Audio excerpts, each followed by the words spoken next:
Hello friends, welcome to my channel. ఈ వీడియోలో present continuous గురించి ఎక్స్ప్లెయిన్ చేస్తాను.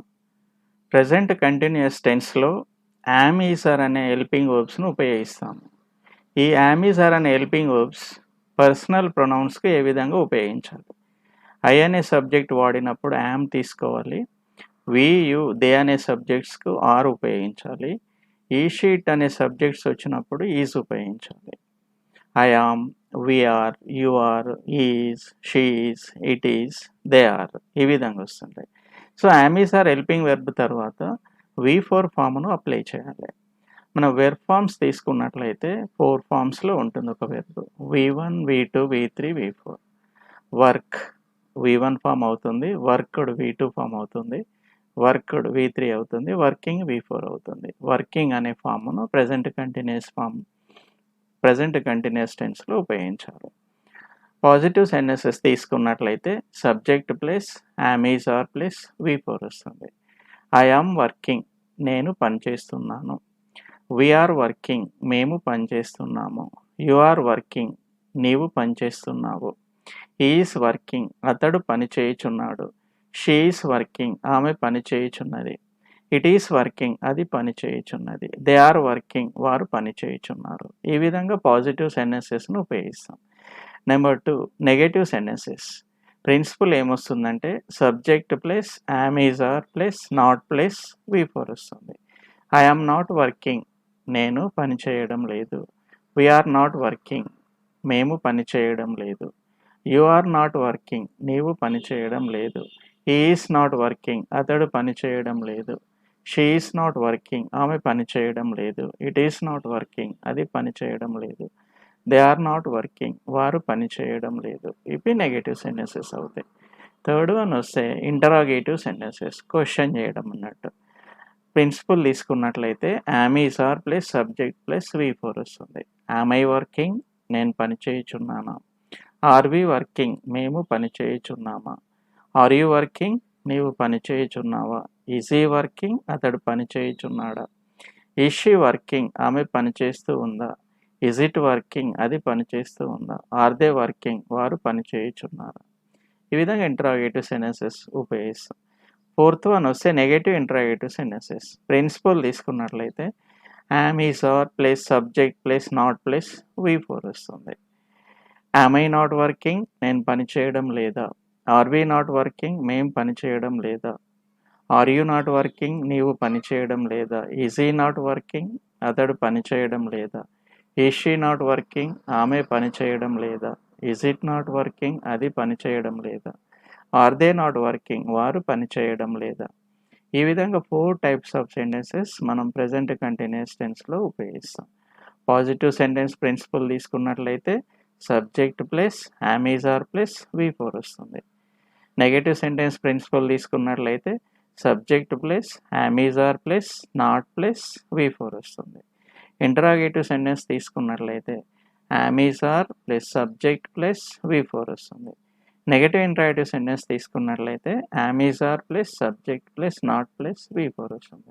ఇట్లా మనం ప్రెజెంట్ కంటిన్యూస్ టెన్స్ను 4 టైప్స్ ఆఫ్ సెంటెన్సెస్గా ఉపయోగిస్తాం. పాజిటివ్, నెగటివ్ సెంటెన్సెస్ ఆన్సర్ చేయడానికి యూజ్ చేస్తాం. ఇంటరాగేటివ్ అండ్ నెగటివ్ ఇంటరాగేటివ్ సెంటెన్స్ని ఏమో క్వశ్చన్ చేయడానికి ఉపయోగిస్తాం. మరి ఈ టెన్స్ని ఎప్పుడు ఉపయోగించి మాట్లాడాలి? ప్రెజెంట్ కంటిన్యూస్ టెన్స్ని ఎప్పుడు ఉపయోగిస్తామంటే రన్నింగ్ యాక్షన్స్, అంటే మనం పని చేస్తూ ఉన్నప్పుడు ఈ టెన్స్ని ఉపయోగించి మాట్లాడాలి. I am writing a letter, నేను ఒక లెటర్ రాస్తున్నాను అంటే నాకు యాక్షన్ రన్ అవుతున్నట్టు తెలియజేస్తాయి.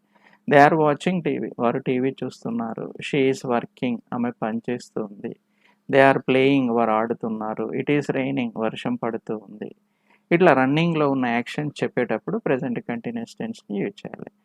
సెకండ్ యూసేజ్ వస్తే ఫ్యూచర్లో అరేంజ్ చేసుకున్న పనులకు కూడా మనం ప్రెజెంట్ కంటిన్యూస్ టెన్స్ను వాడుకోవచ్చు. For example, I am going to Delhi tomorrow అంటే నేను రేపు ఢిల్లీకి వెళ్తున్నాను. We are going to movie tonight, మేము ఈ రాత్రికి సినిమాకు వెళ్తున్నాము. దే ఆర్ కమింగ్ టుమారో, వారు రేపు వస్తున్నారు. ఇట్లా ఫ్యూచర్లో చేసే పనులకు కూడా మనం ఉపయోగించుకోవచ్చు. నెక్స్ట్ మరి ఈ టెన్స్లో కొన్ని కీవర్డ్స్ యూజ్ చేస్తాం. కీవర్డ్స్ అంటే టైమింగ్ వర్డ్స్. నౌ వాడుకోవచ్చు, ఎట్ ప్రెజెంట్ వాడుకోవచ్చు, స్టిల్ వాడుకోవచ్చు, at this moment. For example, I am working now, she is still writing, they are not working at this moment. ఇట్లా నౌ, స్టిల్, ఎట్ దిస్ మూమెంట్ను సెంటెన్స్లో వాడుకోవచ్చు. So మన present continuous అంటే మనకు రన్నింగ్ యాక్షన్స్ను ప్రెజెంట్ కంటిన్యూస్ టెన్స్లో వాడతాం. అయితే ఇక్కడ కొన్ని వెర్బ్స్ని ఇంగు ఫామ్లో వాడద్దు. థింకింగ్ అని, హ్యావింగ్ అని, లైకింగ్ అని, డిస్లైకింగ్ అని ఇట్లా సెంటెన్సెస్ మాట్లాడేటప్పుడు యూజ్ చేయొద్దు. ఎందుకంటే యాక్షన్ కనిపిస్తూ ఉండాలి కాబట్టి think, have, like, dislike, know, understand, consist, smell, see, hate, own, belong, want, hear వీటిని మనం ఇంగు ఫామ్లో యూజ్ చేసి మాట్లాడద్దు.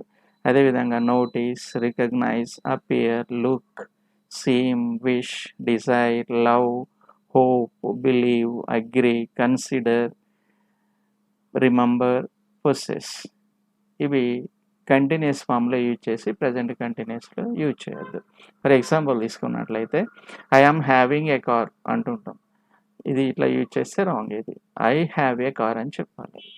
Next example I am knowing you అనద్దు, ఐ నో యూ అని చెప్పాలి. Next I am liking you అంటాం, అనద్దు ఐ లైక్ యూ. నెక్స్ట్ అదేవిధంగా షీ ఈజ్ ఎయిటింగ్ యూ అంటే కూడా రాంగే, షీ ఎయిట్స్ యూ. ఇట్లా ఇంగు ఫామ్ కాకుండా ఒకవేళ మన కాంపిటేటివ్ ఎగ్జామ్స్లో కూడా కరెక్షన్ ఆఫ్ సెంటెన్సెస్లో అడుగుతూ ఉంటాడు, I am having a car అంటాడు, కరెక్ట్ ద ఫాలోయింగ్ సెంటెన్స్ అంటాడు. అప్పుడు నువ్వు ఏం చేయాలంటే హ్యావింగ్కు ఫస్ట్ ఫామ్ ఏంటిదో చేంజ్ చేసి రాయాలి, ఐ హ్యావ్ ఏ కార్ అని చెప్పాలి. ఇప్పుడు నోయింగ్ ఉంది, దాని ఫస్ట్ ఫామ్ ఏమొస్తుంది, నో వస్తుంది, ఐ నో యూ. ఇట్లా చేంజ్ చేసి రాయవచ్చు అన్నట్టు. అంటే ఇంగు ఫామ్లో ఈ వెర్బ్స్ని యూజ్ చేయొద్దు. నెక్స్ట్ ఈ టెన్స్ని ఏ విధంగా ప్రాక్టీస్ చేయాలి. మనం జనరల్గా సబ్జెక్ట్స్ మాట్లాడేటప్పుడు 7 వస్తాయి, ఐ, వి, యూ, ఈ, షీ, ఇట్, దే. ఇప్పుడు ఒక కంటిన్యూస్ ఫామ్ తీసుకున్నట్లయితే రైటింగ్ అని తీసుకుందాం. ఐ ఆమ్ రైటింగ్ అంటే నేను రాస్తున్నాను, ఐ ఆమ్ నాట్ రైటింగ్ నేను రాయడం లేదు, యామ్ ఐ రైటింగ్ నేను రాస్తున్నానా, యామ్ ఐ నాట్ రైటింగ్ నేను రాయడం లేదా. ఇట్లా positive, negative, interrogative, negative, interrogative ఈ విధంగా ప్రాక్టీస్ చేయాలి. నెక్స్ట్ వి సబ్జెక్ట్స్ వాడినట్లయితే we are writing, we are not writing, are we writing, are we not writing అని వస్తుంది. అదే యూ సబ్జెక్ట్ వాడినప్పుడు you are writing, you are not writing, are you writing, are you not writing అని వస్తుంది. Next he తీసుకున్నట్లయితే is writing, is not writing, is ఈ writing, is ఈ not writing. She తీసుకున్నట్లయితే subject she is writing, she is not writing, is she writing, is she not writing. Is it moving, it is not moving, is it moving, is it not moving. అంటే పాజిటివ్లో it is moving అంటాం, నెగిటివ్లో it is not moving అంటాం, క్వశ్చన్లో వస్తే is it moving అంటాం, negative ఇంటరాటివ్ వస్తే is it not moving. ఇట్లా 4 టైప్స్గా మనం use చేస్తూ ఉంటాం. లాస్ట్ వన్ వస్తే దే వచ్చింది, they are writing, they are not writing, are they writing, are they not writing. అంటే దే ఆర్ రైటింగ్ అనేది పాజిటివ్ అవుతుంది, వారు రాస్తున్నారు. దే ఆర్ నాట్ రైటింగ్ అంటే వాళ్ళు రాయడం లేదు. Are they writing, are they not writing ఇవి క్వశ్చన్స్ అవుతాయి. ఆర్ దే రైటింగ్ అంటే పాజిటివ్ క్వశ్చన్, వాళ్ళు రాస్తున్నారా. ఆర్ దే నాట్ రైటింగ్, వాళ్ళు రాయడం లేదా. ఈ విధంగా మనం ఏం చేస్తుంటామంటే 4 టైప్స్ ఆఫ్ సెంటెన్సెస్ ప్రతి సబ్జెక్టును మార్చి చెప్పడం రావాలి. ఇదే రైటింగ్ ప్లేస్లో మళ్ళీ వేరే వేర్బ్స్ అప్లై చేసి ఒక 5 to 6. ఇప్పుడు కమ్ ఉంది, దానికి V4 ఫామ్ కమింగ్ వస్తుంది. I am coming, I am not coming, am I coming, am I not coming అట్లా. నెక్స్ట్ వి తీసుకున్నారనుకోండి, we are coming, we are not coming, are we coming, are we not coming. అట్లా మనం they వరకు ఆ వెర్బ్ని use చేస్తే చెప్పడం easy అవుతుంది. Next మరి ప్రజెంట్ కంటిన్యూస్లో క్వశ్చన్ ఆన్సర్స్ ఏ విధంగా ప్రాక్టీస్ చేయాలి. ఇప్పుడు ఆర్ యూ కమింగ్ అంటే నీవు వస్తున్నావా, దానికి పాజిటివ్ ఆన్సర్ చెప్పదలుచుకుంటే yes I am coming, negative answer వస్తే నో ఐఎమ్ నాట్ కమింగ్ అని చెప్పుకోవచ్చు. Second question is he coming, yes is coming, no is not coming. Third question is she coming, yes she is coming, no she is not coming. Next is it working, yes it is working, no it is not working. ఇట్లా అంటే పాజిటివ్లో నెగటివ్లో 2 answers ఇవ్వచ్చు ఒక క్వశ్చన్కు. Next are they coming, వాళ్ళు వస్తున్నారా అని ఎవరన్నా అడిగిన అనుకో, పాజిటివ్ ఆన్సర్ చెప్పదలుచుకుంటే yes they are coming, negative answer అయితే no they are not coming. ఈ విధంగా ఒక క్వశ్చన్కు పాజిటివ్ మరియు నెగటివ్. అంటే ప్రజెంట్ కంటిన్యూస్లో హెల్పింగ్ వర్బ్స్ ఏమేమి యూజ్ చేయాలి, ఏ మెయిన్ వెర్బ్ వస్తుంది, పాజిటివ్ సెంటెన్స్ ప్రిన్సిపల్ ఏంటిది, నెగెటివ్ ప్రిన్సిపల్ ఏంటిది, ఇంట్రాగేటివ్ ప్రిన్సిపల్ ఏంటిది, నెగెటివ్ ఇంట్రాగేటివ్ ప్రిన్సిపల్ ఏంటిది. ఈ 4 ప్రిన్సిపల్స్ మనకు తెలిస్తే క్వెషన్ వేయాలనుకున్నప్పుడు ఇంట్రాగేటివ్, నెగెటివ్ క్వెషన్ వేయాలనుకుంటే నెగెటివ్ ఇంట్రాగేటివ్‌కి వెళ్తాం. అది పాజిటివ్ ఆన్సర్ అయితే పాజిటివ్, నెగెటివ్ ఆన్సర్ అయితే నెగెటివ్ సెంటెన్స్. అప్పుడు మనకి ఏమైతదంటే ఈజీ అయితాయి. ఇదే క్వెషన్‌లో మనం వేరే డిఫరెంట్ వేబ్స్ అప్లై చేసి ప్రాక్టీస్ చేయాలి. ఆర్ యూ కమింగ్ ప్లేస్‌లో ఆర్ యూ ఈటింగ్ అన్నాం అనుకోండి suppose. Yes I am eating, no I am not eating. Is he eating అన్నాం అనుకో, yes he is eating, no he is not eating. ఇట్లా different verbs apply చేసి ఒక 5-6 అప్పుడు ఏమైతదంటే మన క్వెషన్ ప్రాక్టీస్ అవుతది. దానికి పాజిటివ్ ఆన్సర్ ఎట్లా చెప్పాలి, నెగెటివ్ ఆన్సర్ ఎట్లా చెప్పాలి అనేది మనకి ఈజీ అవుతుంది. ఓకే. Thank you.